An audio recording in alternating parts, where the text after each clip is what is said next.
Good morning. When it comes to the Black Lives Matter movement, what are they talking about? They already had a revolution in this country and they won wholesale. The self-proclaimed leaders of the Black Civil Rights Movement, along with Harry the Hippie and Donna the Feminist, literally changed our society from home economics to individual rights. They were incredibly violent. They threw bombs in the streets. If you don't give us everything we wanted, we would have tore it all down, says Donna Shalala, the first female black Surgeon General. I'm for the violent overthrow of the United States government and replacing it with communism, says Angela Davis, and that's two very important points. All these people, all these leaders seem to be communists. In addition, they had all the resources they could possibly want. You're going to give us everything they want, they said, and you'll take the national debt and, you'll take the government budget and you can debt finance it. You can go into debt. And since all you have to do is pay the interest on that debt, you can theoretically continue it on forever.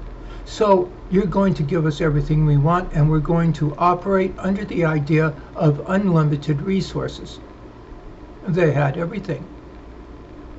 In addition, they say the leaders of the Black Civil Rights Movement, along with those other guys, many of them were absolute scoundrels. The icon leader of the Black Civil Rights Movement is Martin Luther King. Now pretend you're a cop on the Vice Squad and you're looking at this as if it was something over there. He's a doctor, he's a reverend, he's a Martin Luther, he's a king. He trained in Fidel Castro's Cuba. His, quote, theology is the same thing as communism or Marxism. He put tens of thousands of, among other people, black guys into communist housing projects.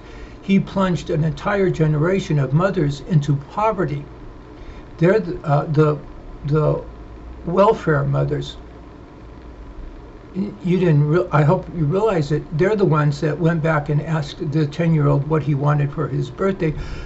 They're the ones who practiced virtue. In addition, there's a whole generation of fatherless children, and that's about as polite a way of wording things.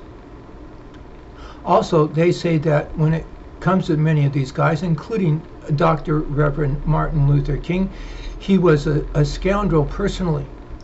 That is, he insisted that people ceremoniously bring him women, and they actually did.